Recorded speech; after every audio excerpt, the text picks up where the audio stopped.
வணக்கம். சமீப காலமாக நம்ம நாட்டில் ஒரு நபரை கைது செய்கிறாங்க.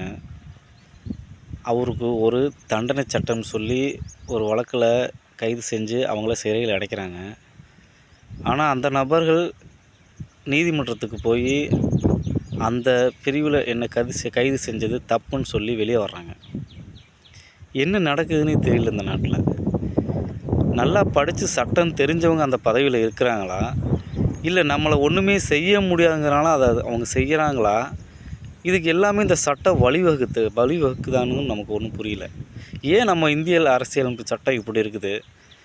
ஒரு நபர் மீது குற்றம் சுமத்தி அவரை சிறையில் அடைச்சா சரியான தண்டனை, சரியான நடைமுறை, அவர் செஞ்ச குற்றம் சரியானதுன்னு நிரூபணமானால் அது அவர் வேலை சரியாக செஞ்சுருக்காருன்னு அர்த்தம். ஆனால் அதுவே அந்த நீதிமன்றம் அவரை விடுதலை செஞ்சு சரியில்லைன்னு சொன்னால் அதை செஞ்சவருக்கு ஒரு தண்டனை கொடுக்கணும்ல. அதை ஏன் இந்த நீதிமன்றங்கள் தர்றதே இல்லை?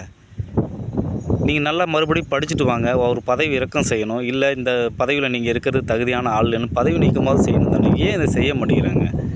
இப்படி ஒரு சட்டம் ஒருதலை பட்சமாக இருந்துச்சுன்னா எப்படி மக்கள் பாதுகாப்பாக இருக்கிறத பற்றி யோசிக்கிறது? எதுவுமே புரியல. அந்த காலத்தில் ஆங்கிலேயர்கள் இயற்றிய சட்டத்தை அப்படியே நம்ம ஃபாலோ பண்ணுறோமே தவிர யாருமே யோசிக்கிறதில்ல.